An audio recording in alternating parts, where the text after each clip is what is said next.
Biz bugün Hüdapar İl Başkanlığı olarak Suruç'a geldik.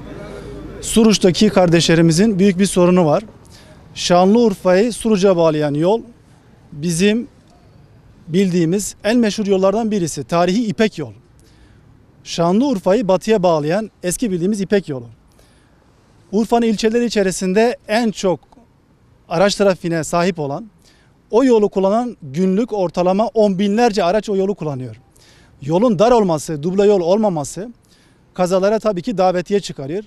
Ve bu yolda bugüne kadar nice kazalar oldu ve bu kazalar içerisinde nice evlatlar anne ve babasız kaldı.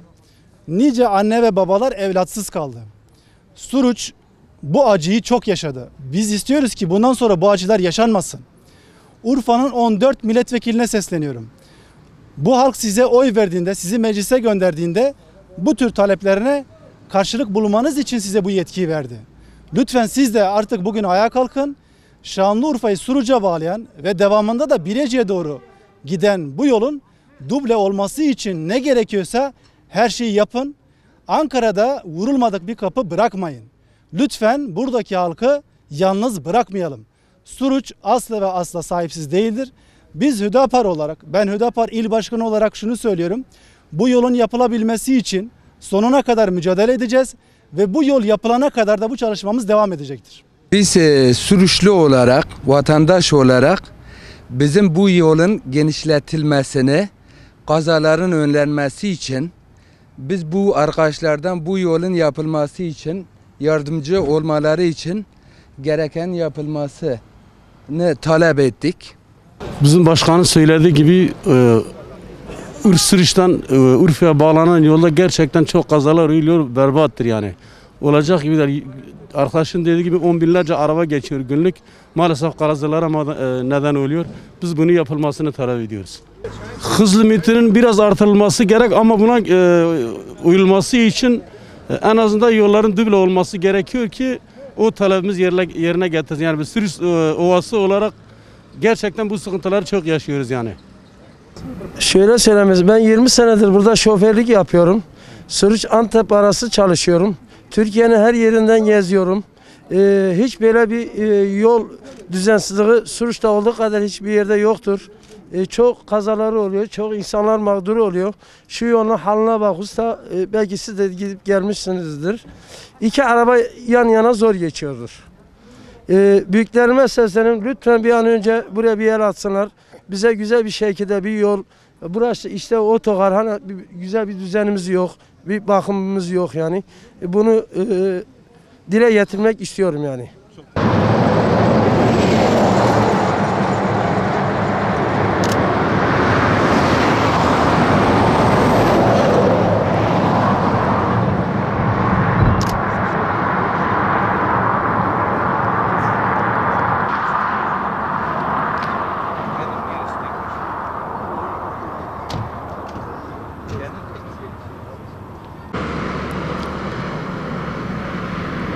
Hüdapar Şanlıurfa İl Başkanlığı olarak biz bugün Suruç'a ziyarete geldik ve Suruç'ta hem Suruçlu hemşehrilerimiz hem de Bilecikli hemşehrilerimizin sorunlarından en büyüğü Şanlıurfa'yı Suruç'a ve Suruç'u Bilecik'e bağlayan, yani Şanlıurfa'yı Gaziantep'e ve Batı'ya bağlayan D400 karayolu, eski ismiyle aslında bilinen tarihi İpek Yol.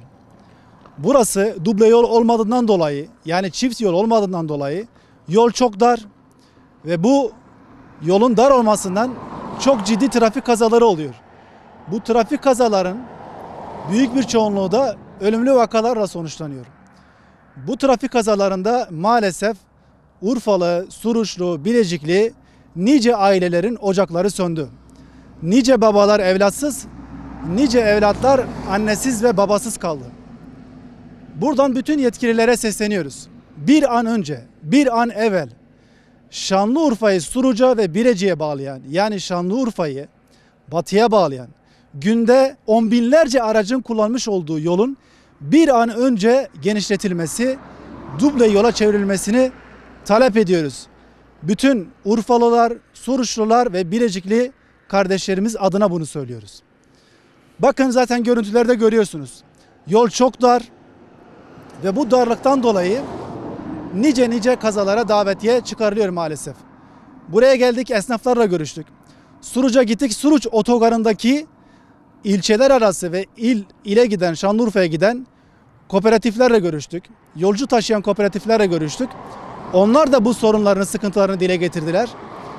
Biz onlarla beraber hareket edip inşallah Hüdapar olarak bu yolun dubleye dönebilmesi için, bu sorunun çözülebilmesi için bütün mercilere gideceğiz. Elimizden gelen bütün gayreti göstereceğiz.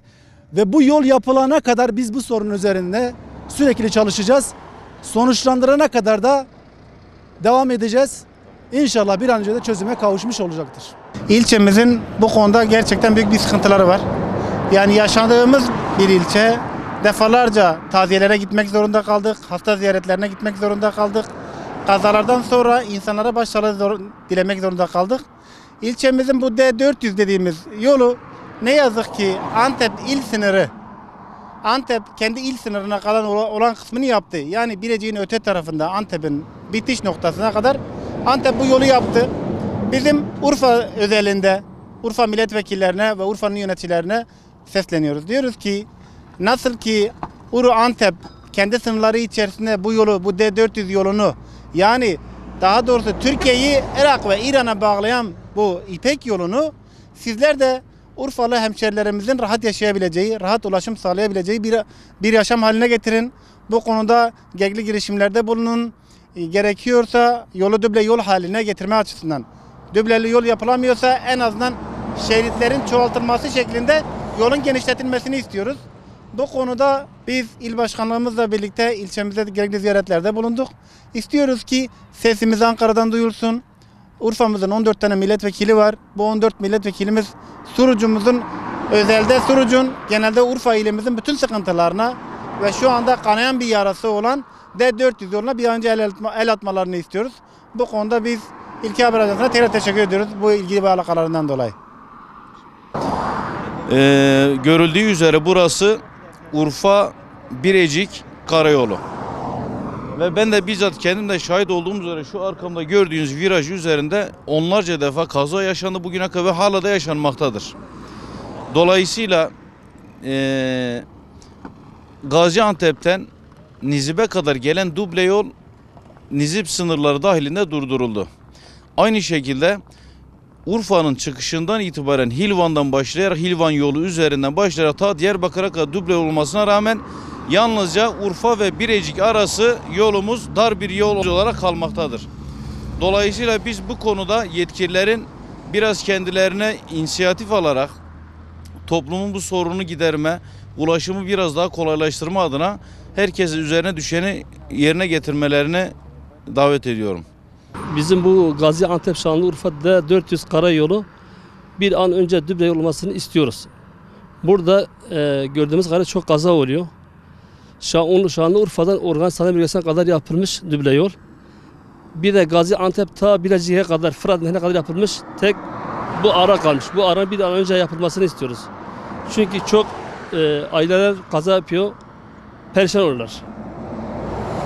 Gereken yerlere bildirilmesini istiyoruz.